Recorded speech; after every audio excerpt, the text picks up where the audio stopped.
तो आज मम्मी ने मुझे दे दिया 50 पुशअप करने का चैलेंज। तो जल्दी से सुबह उठकर नहा धोके मैं अपना झोला टांग कर चल दिया हूँ भैया अपने ऑफिस की ओर। और भैया 6 बजते ही मैं पहुँच जाता हूँ घर पे आके मैं भैया तैयारी करता हूँ अपने ताकत वाले पानी को बनाने के लिए, जो कि होता है क्रिएटिन। 1 स्कूप पानी में डालता हूँ, वो भी गर्म पानी में पीता हूँ, एकदम धराधर ताकत आ जाता है शरीर में।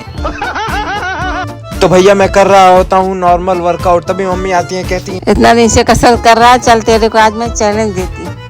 अरे भैया चैलेंज कैसे चैलेंज दे रहे हो? पुशअप करने का चैलेंज दे रही हूँ। पुशअप चैलेंज हमको, चलिए।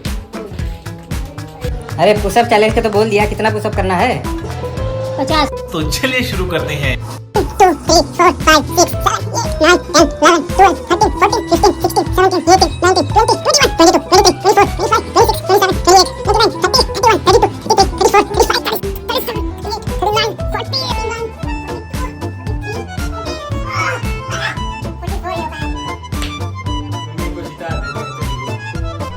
40 41